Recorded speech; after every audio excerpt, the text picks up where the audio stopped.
Hey, what's up everyone? John the Geek here. Welcome to It's Good to Be Geek. Today I'm going to be unboxing the new DJI Phantom 3 4K model.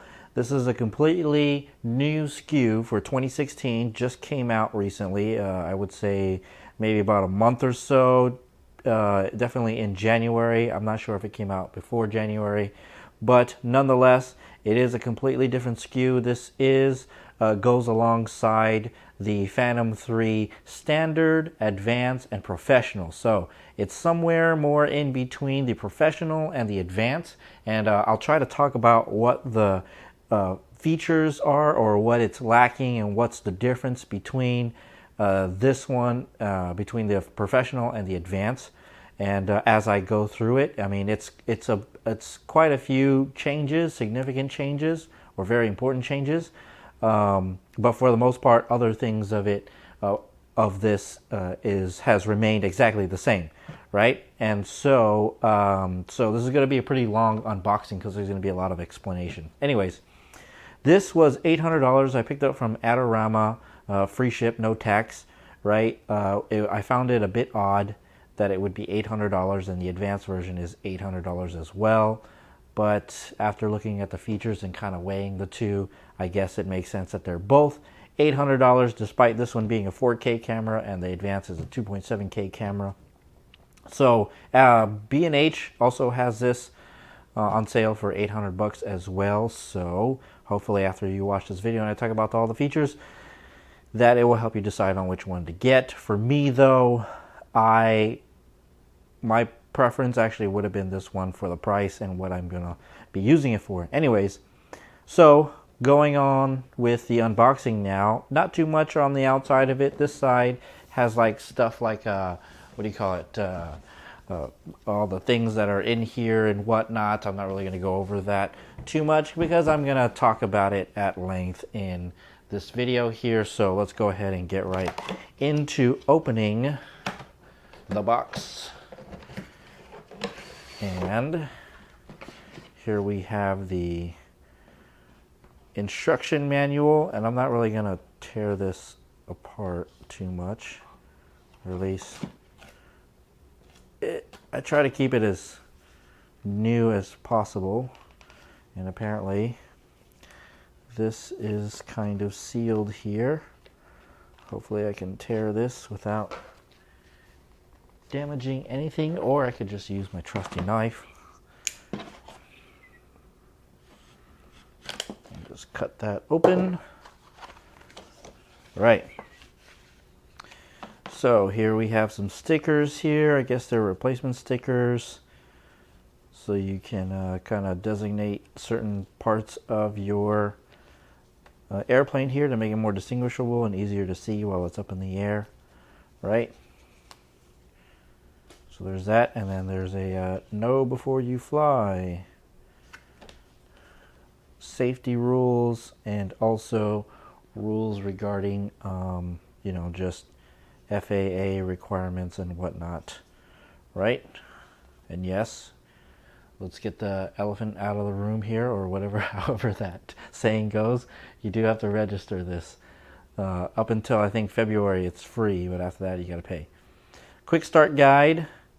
Everything about the controller, right, and how it works, all the different parts, the components, and everything, which is really, really handy, really useful. Stuff about the battery, blah, blah, blah, what's in the box here, right? What? We only get 4 propellers? No extra propellers? I think the Professional comes with extra propellers, if I'm not mistaken. Propeller removal tool, landing pad. What landing pad? Oh, yeah, that goes on the bottom of the feet, I guess. Battery, info, safety guidelines, disclaimer, blah, blah, blah, yakety, yakety. Okay, moving on. Ta-da! We have the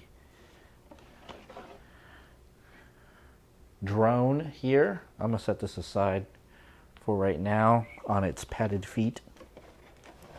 Then we have the controller, pretty standard affair, right? And I'll go ahead and unbag these. Since we have the controller out here, for the most part, it is the same physically to the other versions, Pro and Advanced, but this one works at a 5 gigahertz band, which I thought was interesting. The Pro and Advanced only work at a 2.4 gigahertz. This one works at a 5 gigahertz. Dang it, what a mess. All right, so here we have the controller. Right, so that's pretty much it. Here are the buttons, rubberized backings here, rubberized feet, a little handle stand thing. This folds away like so. Here are the antennas. Here are the a switch, PAF switch, the record button, a couple of dials here. This one is kind of a spring-loaded dial. This one's a clicky dial. And then we have a play button and some other button there. I'm not sure what that is. Then there's the power button and then the home button. And then LED indicators there. Right? So that's pretty much the whole thing about the controller. Let's go ahead and take a look at what this is. This is the accessory. It's a propeller remover. And we have some extra rubber bits with some things that hold down the rubber things, right? That clamp them into the gimbal. Propeller remover here. And these are pretty much extras. There's no assembly required. This is ready to fly right out of the box. But these are extras in case you lose them. As well as some rubber landing feet, which I'll show you on the bottom of the drone itself in a little bit. Then we have the charging cable, micro USB cable here, white, and it looks like about, I don't know, 1.5 feet, 3 feet. And we have a charging cable, and the battery, which I will take out of the drone now. The battery here, this is how the charger plugs into the battery. Like so, and charges up that way. This is extra. I believe this might go to, this has to go right here to charge the controller. There we go, just figured that out right now. Okay, and this is the 57 watt, so that's another thing that's different from the Professional. The Professional comes with 100 watt, which charges batteries faster. The batteries are the same between all of the systems here, but this charger is a slower charger. It takes about more than an hour to charge a battery fully. The 100 watts, I believe, takes about an hour or a little bit less than an hour. Right, so I'm going to go ahead, and there's the plug here, standard kind of a VCR kind of a plug there. Right, so we'll set that all aside. Put this battery back in.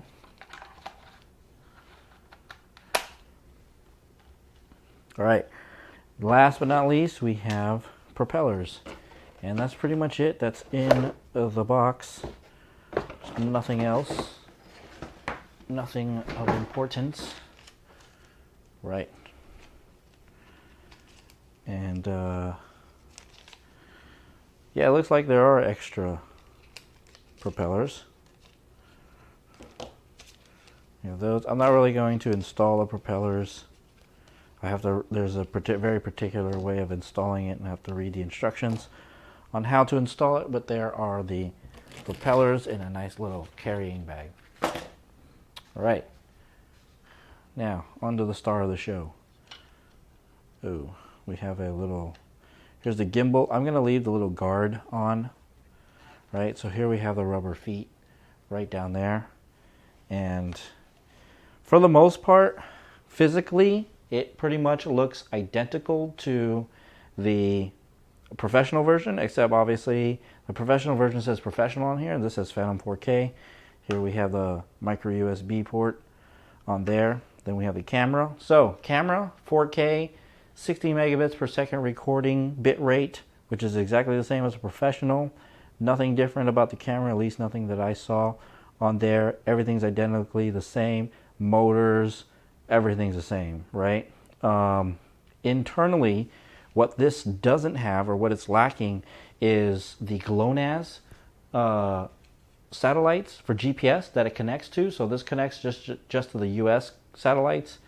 It does not connect to the GLONASS, which the professional and the advanced connects to those extra GPSs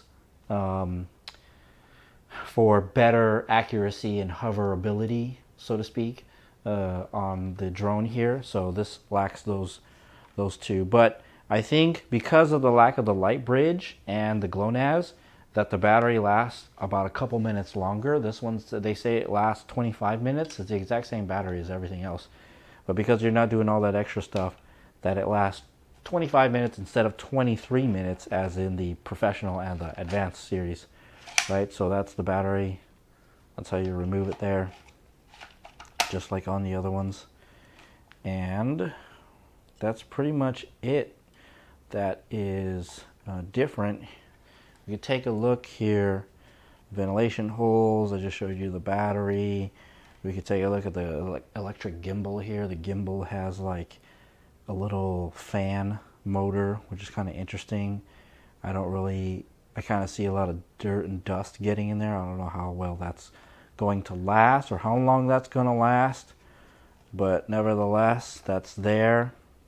Phantom 4K. All right, so before I wrap things up, I want to go over real quick the very important factoids about this 4K model, and then I'll talk about what the similarities are, or I'll reiterate again what the similarities are between the Advanced and the Pro. So first, this controller here operates at 5 gigahertz, like I already mentioned, but it also operates at 900 megahertz for Japan frequencies, right?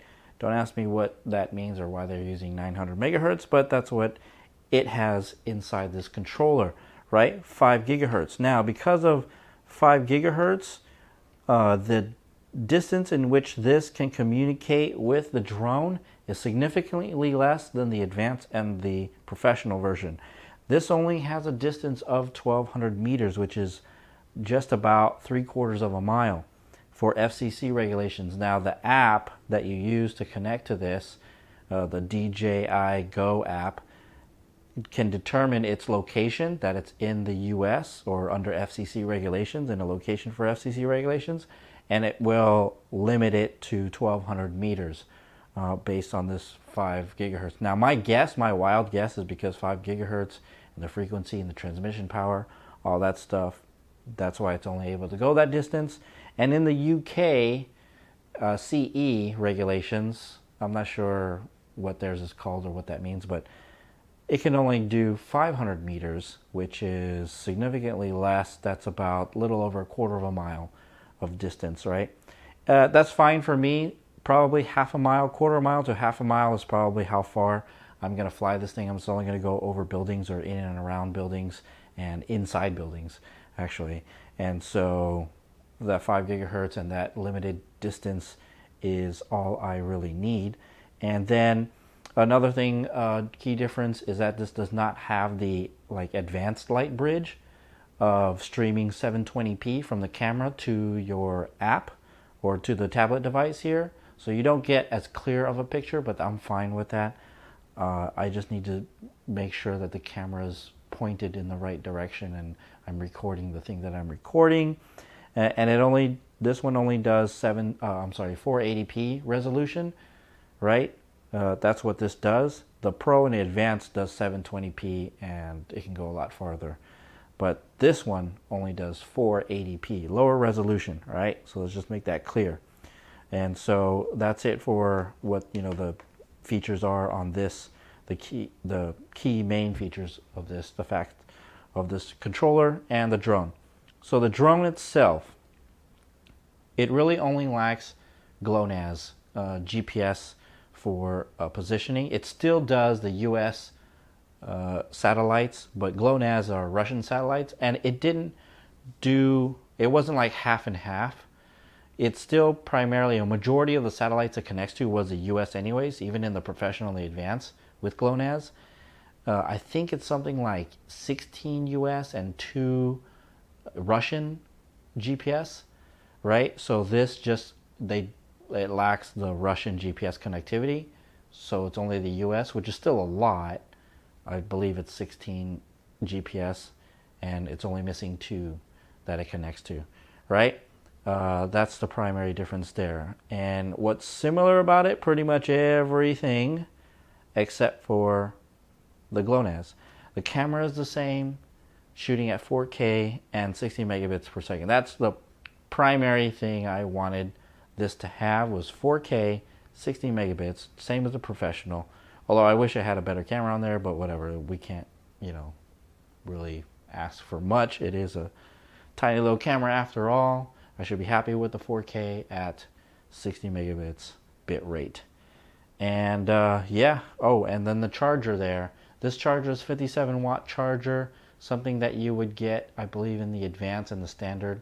The Pro version has a 100 watt charger, so the Pro version has a much more faster charger than this one. This one would charge a battery in about like an hour, or a little over an hour, or maybe more than an hour. Yeah, and the 100 watt one does just under an hour. Right, and that's pretty much it. Thanks for checking out this video. Maybe I'll shoot a video or record a video on me registering this thing with the FCC. Who knows? Be sure to subscribe, and you'll be able to catch that video in your notifications box there. This is Johnny the Geek, and you've been watching It's Good to Be Geek. As always, thanks for watching, and I'll see you in the next one.